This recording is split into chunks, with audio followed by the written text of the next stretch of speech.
En el extremo sur de Chile, existe un territorio donde el viento nunca se detiene, donde la lluvia puede caer durante semanas completas y donde el silencio es tan profundo que cualquier sonido humano parece fuera de lugar.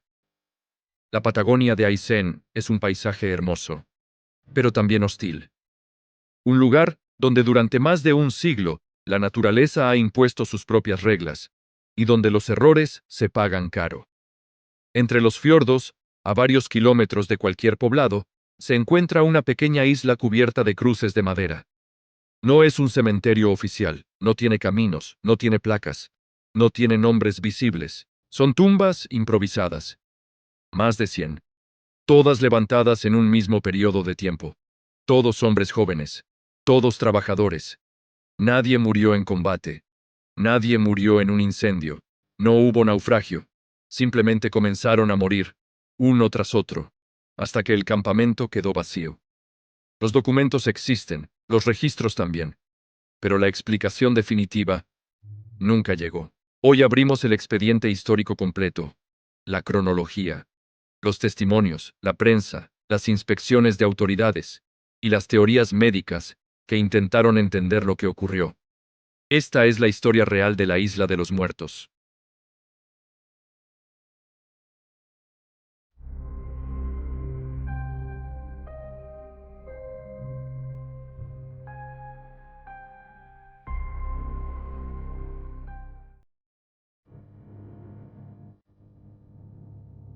A comienzos del siglo XX, la región de Aysén era considerada uno de los últimos territorios verdaderamente aislados del país.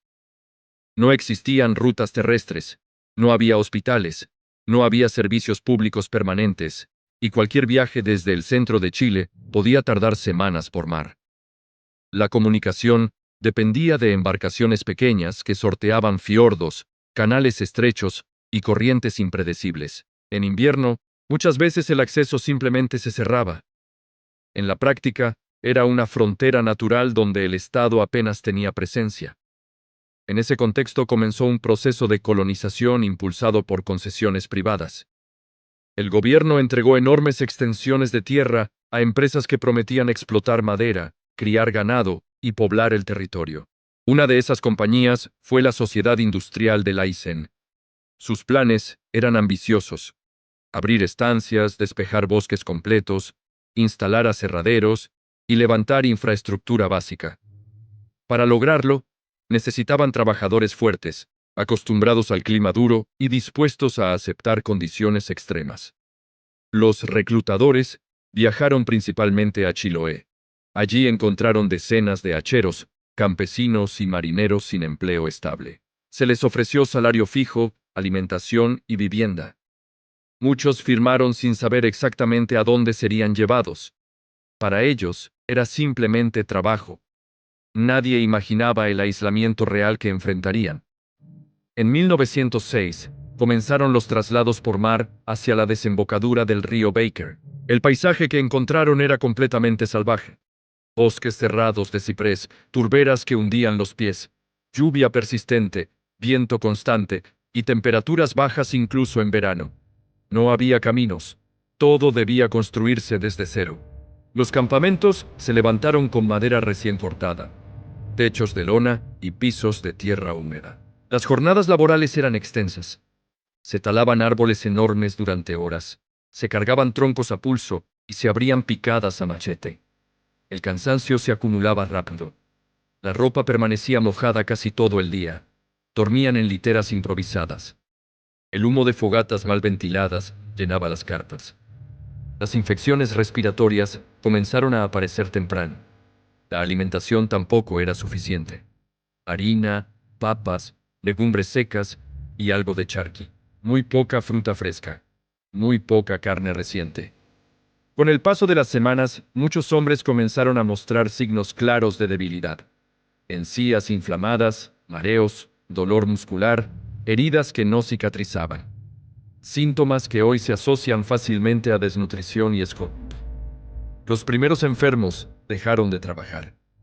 Luego aparecieron las primeras muertes. El primer entierro fue sencillo. Una fosa poco profunda cerca del campamento. Una cruz improvisada. Los compañeros pensaron que sería un hecho aislado. Pero pocos días después, falleció otro. Y otro más. La humedad, el barro y las crecidas del río obligaron a buscar un lugar más seguro para sepultar a los muertos. Eligieron una pequeña isla cercana, ligeramente más alta que la ribera. Allí comenzó el cementerio. Cada cruz era tallada con herramientas básicas. Algunos grababan iniciales. Otros apenas tenían fuerzas para marcar la madera. No había ataúdes formales. El procedimiento debía ser rápido. La prioridad seguía siendo trabajar. Pero las muertes no disminuyeron. Se multiplicaron. Testimonios posteriores, recogidos por colonos de Tortel, hablarían de semanas enteras en que morían varios hombres consecutivos.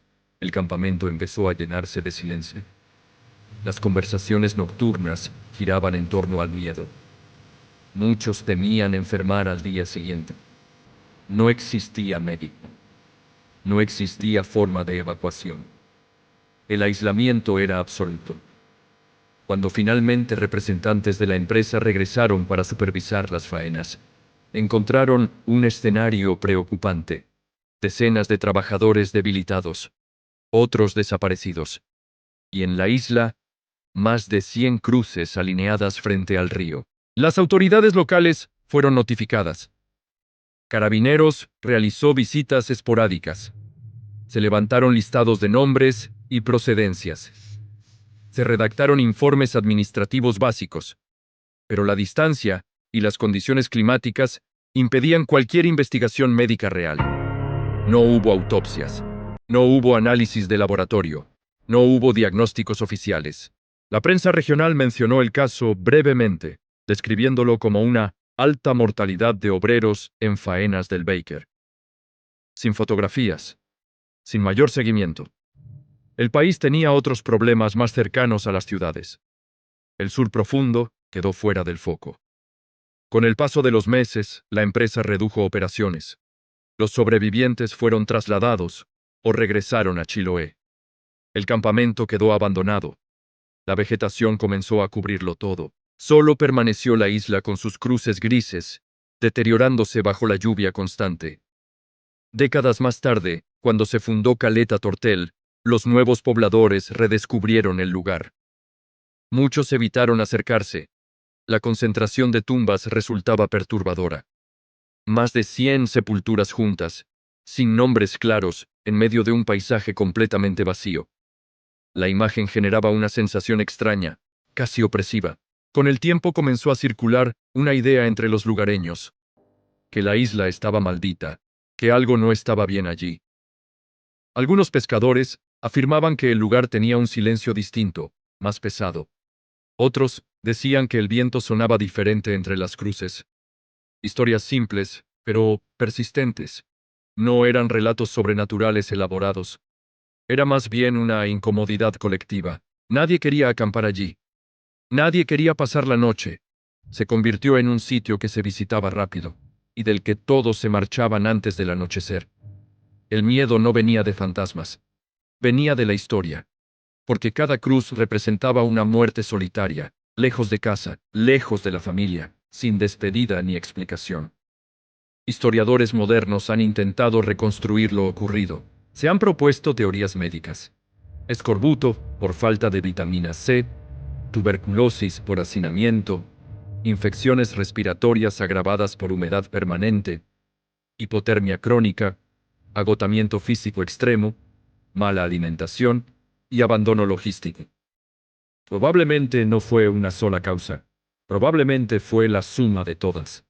Una cadena de negligencias y condiciones extremas que, en un lugar sin atención sanitaria, resultó letal. Pero al no existir registros clínicos, nunca se pudo cerrar el caso de manera definitiva. Y ese vacío documental es lo que mantiene viva la inquietud. Porque más de 100 hombres murieron allí, y el país apenas lo registró. Hoy, la Isla de los Muertos está reconocida como sitio histórico. Las cruces siguen en pie, torcidas por el viento patagónico, cubiertas de musgo, mirando hacia el río Baker que continúa fluyendo con la misma fuerza de hace más de un siglo. El paisaje es hermoso, pero cuando uno camina entre esas tumbas anónimas, el silencio se siente distinto, más pesado, más definitivo, como si la historia todavía estuviera esperando una respuesta. Algunos misterios nacen de la imaginación, pero otros nacen del abandono. La isla de los muertos no necesita leyendas, no necesita exageraciones. La historia real ya es suficiente. Más de 100 trabajadores viajaron buscando un futuro mejor y terminaron convertidos en cruces anónimas en medio de la Patagonia. Y como este, todavía existen muchos expedientes olvidados en Chile. Historias reales, documentadas, silenciadas por el tiempo. Aquí seguimos investigando. Seguimos abriendo archivos. Seguimos recorriendo lugares donde casi nadie quiere mirar. Porque a veces, el verdadero misterio no es lo sobrenatural, es lo que realmente ocurrió.